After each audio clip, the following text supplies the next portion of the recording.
नवनाथजी आपल्याकडे येणारच आहे, मात्र संजय आवटेजी, ज्या ज्या वेळेला अनेक मुद्दे उपस्थित केले गेले त्याचा परिणाम या निवडणुकांमध्ये दिसेल असं वाटलेलं असताना मग तो निवडणुकांच्या यादीतील घोळाचा मुद्दा असू दे, दुबार मतदार असू दे, वोट चोरीचा आरोप करण्यात आला, मात्र त्याची फारशी जादू दिसली नाही का?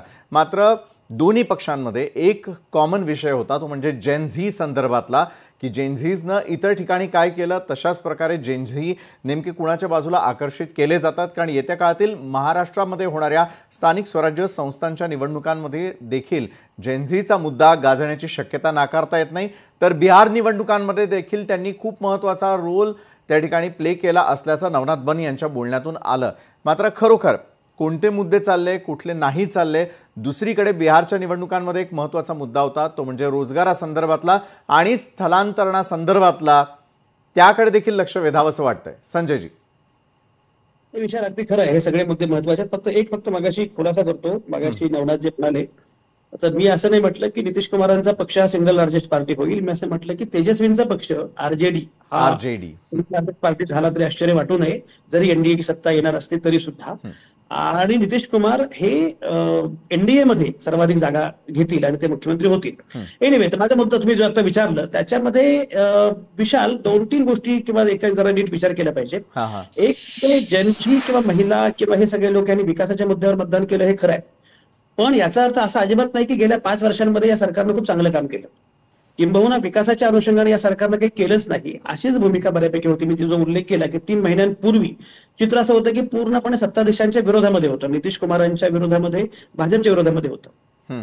हळूहळू चित्र बदलू असं लागलं की जो प्रचार झाला आणि त्याला यश आलं ते म्हणजे, समजा जर काही बरं करायचं असेलच तर बिहारच्या राज्याला जर केंद्राची सोबत नसेल तर आपल्याला पुढे काही करता येणार नाही.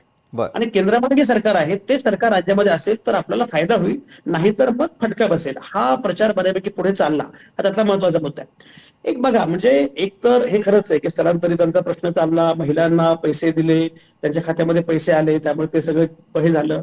नितीश कुमारांची शेवटची निवडणूक आहे, त्यामुळे त्यांना एक सहानुभूती मिळाली, हे सगळं आहे.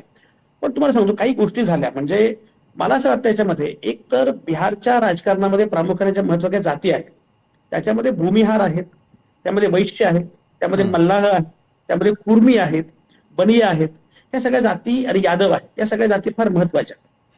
आता लक्षात घेतलं पाहिजे आता की मुळामध्ये मागच्या निवडणुकीमध्ये चिराग पासवान हे वेगळे लढले होते, त्याचा भाजपला फटका बसला, एनडीएला फटका बसला. आता चिराग पासवान असल्यामुळे चिराग पासवानांचे सगळे जे काही जात समूह आहेत तो पूर्णपणे एनडीए सोबत येईल, त्याचा एक फायदा निश्चितपणे होतो आहे. दुसरं असं आहे की आपण जर बघितलं तर त्याच्यामध्ये काही छोटे छोटे जे पक्ष आहेत की जे पक्ष पूर्वी वेगळे लढले होते, त्या सगळ्या घटकांना सोबत घेण्यामध्ये पण एनडीएला यश आलेलं आहे. त्यातला हा एक भाग आहे, त्याचा फायदा झाला. मला असं वाटतं याच्यामध्ये एक तर मुळामध्ये पर्याय म्हणून तेजस्वी यादवांकडे लोकांनी सुरुवातीला पाहिलं, प्रशांत किशोर यांच्याकडेही पाहिलं, पण शेवटच्या टप्प्यामध्ये लोकांच्या असं लक्षात आलं की प्रशांत किशोरने कितीही प्रचार केला तरी प्रशांत किशोर हा काही पर्याय होऊ शकत नाही. प्रशांत किशोर हे शक्यता येऊ शकत नाही. त्यामुळे प्रशांत किशोरांनी जाणीव जागृती केली, पण प्रशांत किशोरांना तशा अर्थानं फार मतं मिळतील अशी शक्यता नाही. दुसरा मुद्दा जर पुढे आला तर तेजस्वी यादव हे खरंच आपल्यासाठी पर्याय ठरू शकतील का? तर केंद्रात सत्ता नाही, त्यामुळे तेजस्वी यादव यांचे मार्क्स अगोदरच कमी झालेले होतेच. त्याचा मी मगाशी उल्लेख केला की सीट शेअरिंग मध्ये खरोखरच महागठबंधन किंवा महाआघाडीनं फार मोठ्या चुका केल्या. तेजस्वी यादव, काँग्रेस यांनी एकत्रितपणे त्यांना खूप चांगल्या प्रकारे निवडणूक लढवता आली असती, पण प्रत्यक्षात मात्र राहुल गांधींनी त्याकडे दुर्लक्ष केलं. वोट चोरीचा मुद्दा त्यांनी मांडला, हे खरं आहे, पण वोट चोरीचा मुद्दा ज्या टप्प्यावर मांडला गेला त्या टप्प्यावर तो मुद्दा चालणं हा काय फार महत्वाचा मुद्दाच नव्हता. म्हणजे बिहारच्या विकासाकरता तुम्ही काय करणार आहात, तुमच्याकडे बिहारच्या विकासाचं मॉडेल कुठलं आहे, तुम्ही काय वेगळं करू शकता, अशा प्रकारच्या काही गोष्टी मांडल्या असतात तर गोष्ट वेगळी होती. आता मात्र या टप्प्यावर वोट चोरीचा मुद्दा मांडला आणि लोकांना पटला जरी समजा, तर त्यामुळे त्याचा काही फार मोठा मुद्दा फरक पडणार नव्हता. एक भाग झाला. मी मगाशी उल्लेख केला की आरजेडी पक्ष हा अतिशय महत्वाचा पक्ष आहे आणि खरं म्हणजे भाजपला आव्हान देण्याची क्षमता, नितीश कुमारांना आव्हान देण्याची क्षमता ही आरजेडी मध्ये आहे. पण प्रत्यक्षामध्ये आरजेडी मध्ये अंतर्गत यादवी इतक्या मोठ्या प्रमाणामध्ये आहे आणि दिसती निवडणुकीच्या तोंडावर. आणि सगळ्यात महत्वाचं म्हणजे लालू प्रसाद यादव यांच्या मुलांमध्ये जो संघर्ष सुरू होतो त्या सगळ्यातून लोकांना असं वाटलं की यांचं काही खरं नाहीये. याच्या उलट एनडीए मात्र एकसंधपणे निवडणुकीला सामोरे गेले, याच्यामध्ये काही शंका नाही. म्हणून मी खरं सांगतो, एक खूप चांगला मुद्दा या लोकांनी केला होता, तो म्हणजे जेव्हा मुकेश सैनीने उपमुख्यमंत्री केलं जाईल असं महागठबंधनानं घोषित केलं, हा हा हा तेव्हा त्याचा महाआघाडीला खरं म्हणजे खूप फायदा झाला असता. बरोबर. कारण मुकेश सैनी जे आहे ते मुकेश सैनी हे मल्लाह जातीचे आहेत. आणि मल्लाह जात समूह हा जर महागठबंधनकडे आला असता, महाआघाडीकडे आला असता किंवा आला पण काही प्रमाणामध्ये, तर खूप फायदा झाला असता. अशा प्रकारच्या काही चांगल्या गोष्टी यांच्या बाजूने होत्या सुद्धा. किंवा मागच्या वेळी एमआयएमनं मुस्लिम मतांचं विभाजन केलं, तर अशा प्रकारे आता एमआयएम करू शकत नाहीये. त्याच्यामुळे तोही फायदा महागठबंधनला किंवा महाआघाडीला झाला असता, काँग्रेसला झाला असता, तेजस्वी यादवला. पण त्या सगळ्याचा फायदा त्यांना घेता आला नाही. याच्यामध्ये जो महत्वाचा मुद्दा होता तो म्हणजे वोट शेअरिंग मध्ये गडबड केली. ज्या प्रकारच्या व्यूहरचना करायला पाहिजे होत्या त्या व्यूहरचना करण्यामध्ये अपयश आलं. बरोबर. आणि जो प्रचार जंगलराज विरुद्ध सुशासन हा प्रचार झाला, तो प्रचार कोडून काढण्यामध्ये अपयश आलं. आणि मला असं वाटतं की काँग्रेसनं ही निवडणूक ज्या गांभीर्याने घ्यायला पाहिजे होती त्या गांभीर्याने घेतली नाही.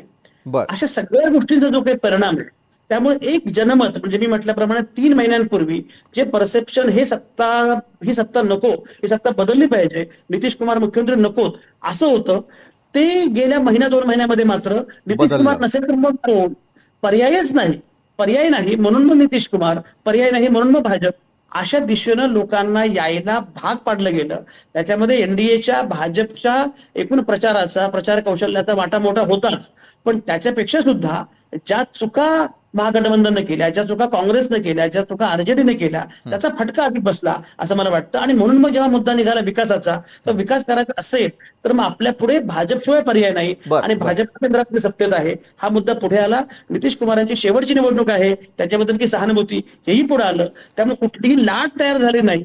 पण मग शेवटी पर्यायच नसेल तर एनडीए बरं आहे इथपर्यंत लोक येऊन. बरोबर आहे संजयजी, अगदी मुद्देसूद अशा प्रकारचं विश्लेषण आपण केलेलं आहे बिहारच्या निवडणुकांसंदर्भातलं. जाता जाता नवनाथ बन यांना मला प्रश्न विचारायचा आहे. नवनाथजी, प्रत्येक निवडणुकांच्या वेळेला मुख्यमंत्री पदाला कोण शोभणार आहे किंवा कोण मुख्यमंत्री त्या ठिकाणी बनू शकतं आणि कोण एक स्थिर सरकार त्या ठिकाणी देऊ शकतं याची उत्सुकता सगळ्यांना असते. ज्या प्रकारे एक्झिट पोलचे अंदाज वर्तवले जात आहेत की एनडीएचं सरकार जर त्या ठिकाणी आलं तर मग मात्र मुख्यमंत्री कोण? नवनाथ बन.